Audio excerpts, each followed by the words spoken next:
কোরআনের সাথে যাত্রা। গত পর্বে আমরা সূরা বাকারার ওভারভিউ আলোচনা করেছিলাম। রিং প্যাটার্নের মাধ্যমে সূরা বাকারাকে ৯ টি অংশে আমরা ভাগ করে দেখেছিলাম এবং আমরা এও দেখেছিলাম ৯ টি অংশ কি নিখুঁতভাবে একে অপরের সাথে কানেক্টেড।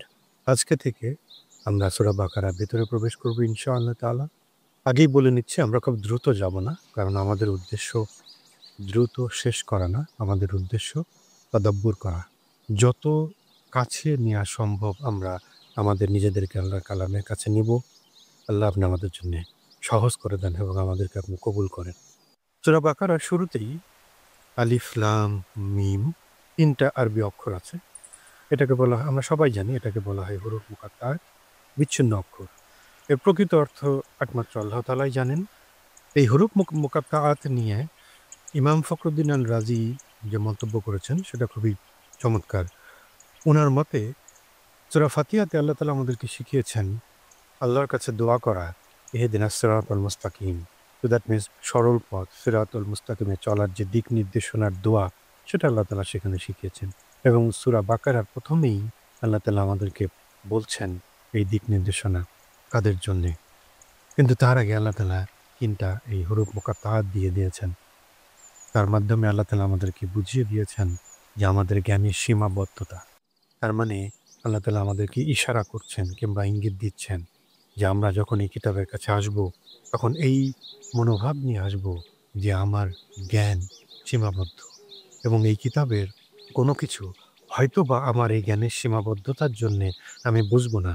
সেটা সম্পূর্ণ আবারও আমার সেই জ্ঞানেরই সীমাবদ্ধতা এবং সেই সীমাবদ্ধতাকে অ্যাকসেপ্ট করে আমি আমার রবের কাছ থেকে সাহায্য প্রার্থনা করে এবং রবের উপরে তাওয়াক্কুল করে আমি আমার যাত্রা শুরু করব এবং আমি আমার যাত্রা কন্টিনিউ করব।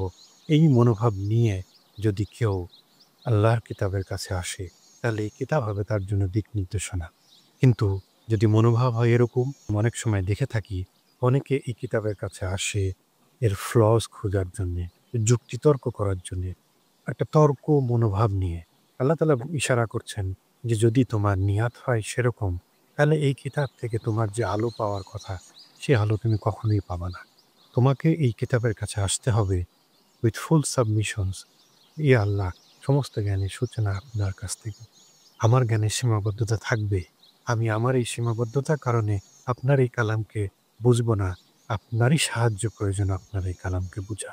তার মানে সূরা বাকারার শুরুতেই এই হুরুফ মুকাত্তাআত দিয়ে আমাদেরকে ইশারা করছেন কিংবা ইঙ্গিত করছেন যে যদি তুমি এখান থেকে দিক নির্দেশনা চাও বান্দা, তাহলে তুমি তোমার নিয়াতকে সহি করো।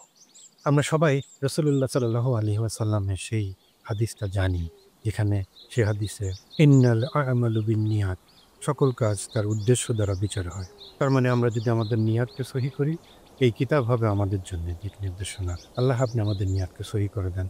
আল্লাহুম্মা আমিন। এই হুরুফ মুকাত্তাআতের পরে আল্লাহ তাআলা কি বলেছেন? যালিকাল কিতাবু লা রাইবা ফিহি হুদাল লিল মুত্তাকিন। এটা ওই মহান কিতাব যাতে কোনো সন্দেহ হয় নাই, মুত্তাকিদের জন্য পথ নির্দেশক। এখানে শব্দগুলোর যে বিন্যাস, সেটা একটু এখানে দেখার চেষ্টা করব।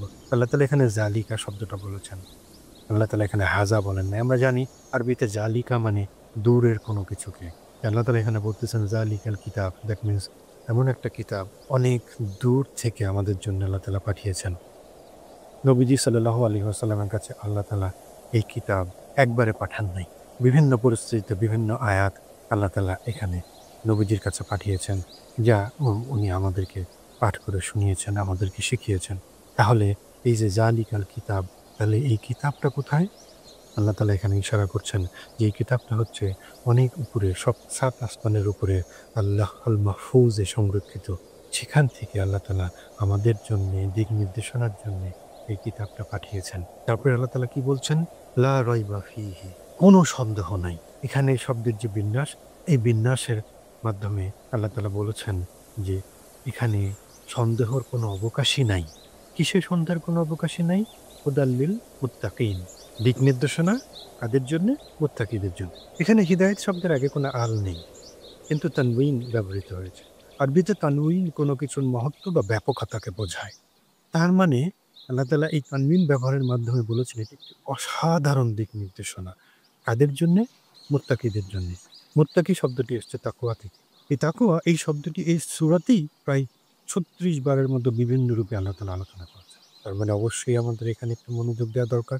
অন্য জায়গায় আল্লাহ তাআলা বলেছেন কি হুদাল লিন-নাস, মানব জাতির জন্য হুদা। কিন্তু এখানে বলেছেন হুদাল লিল মুত্তাকিন। তার মানে আল্লাহ তাআলা এখানে ইশারা করছেন যে এই কিতাব থেকে যা অনেক দূর থেকে আল্লাহ তাআলা আমাদের জন্য পাঠিয়েছেন এবং যাতে কোনোই সন্দেহ নাই, সেখান থেকে হুদা দ্যাট মিনস দিক নির্দেশনা পাবে শুধু তারাই যাদের কি আছে?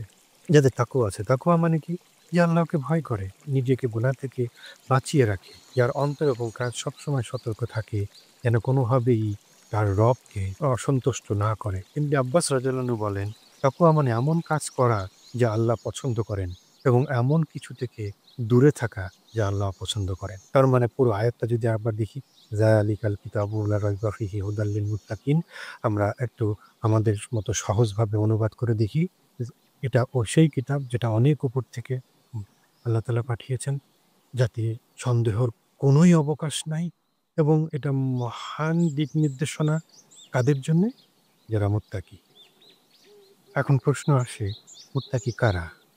আল্লাহর চোখে কারা মুত্তাকি? তাদের বৈশিষ্ট্য কি? তাদের গুণাবলী কি?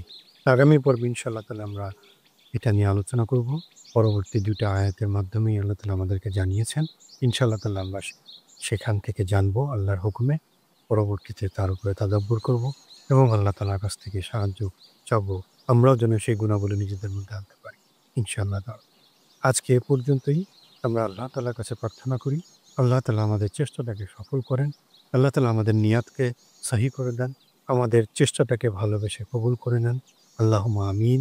আসসালামু আলাইকুম ওয়া রাহমাতুল্লাহি ওয়া বারাকাতুহু।